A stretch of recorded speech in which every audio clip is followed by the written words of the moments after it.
और बैतूल से खबर, जहां बवाल पर सियासी उबाल हो चुका है। बीजेपी विधायक रामेश्वर शर्मा का बयान। रामेश्वर शर्मा ने कहा, मुस्लिम समुदाय के बड़े बुजुर्गों से आग्रह है, जो लफंगे हैं उनको समझाओ, सड़क पर चलने का व्यवहार सिखाओ। सड़क पर चले तो शांति और सद्भावना से चले, शांति से चलेंगे तो सुरक्षा व्यवस्था होगी। पूर्व विधायक विनय सक्सेना ने इस पर पलटवार करते हुए कहा कि रामेश्वर की भाषा हिंदुस्तानी नहीं लगती, ऐसा लगता है कि ये भाषा पाकिस्तानी है। रामेश्वर की भाषा भारत को तोड़ने वाली है।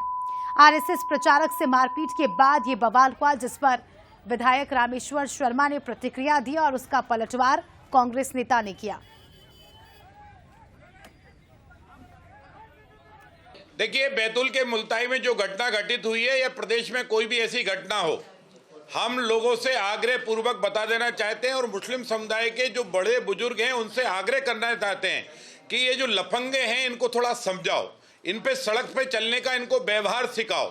सड़क पे जब चलें तो शांति और सद्भावना से चलें।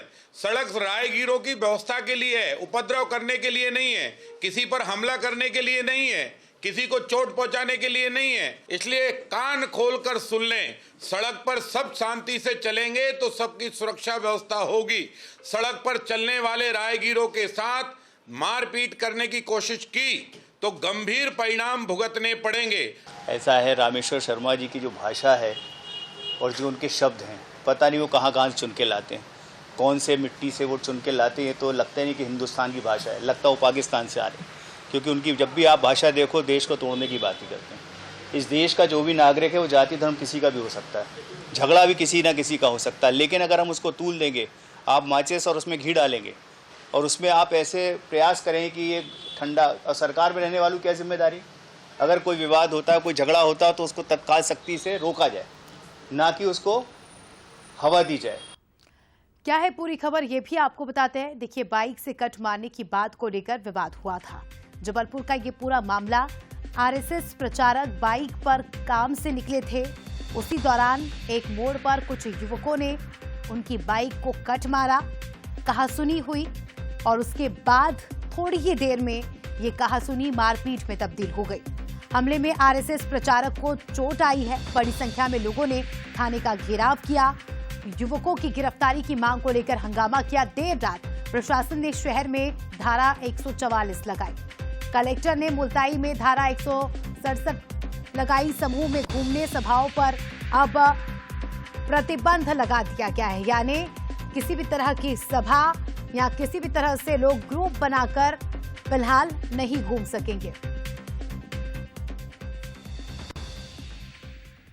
इस खबर पर हमारे सहयोगी सूरज शर्मा लाइव जुड़ चुके हैं, उनसे जानकारी लेंगे। सूरज, ये जो विवाद हुआ वाकई सही नहीं है। इस तरह से जब छोटी सी बात को लेकर इतनी हिंसा होती है तो कानून व्यवस्था पर भी सवाल उठता है, लेकिन उससे भी बड़ी बात यह है कि इस पूरे मामले पर अब राजनीति भी गर्मा गई है।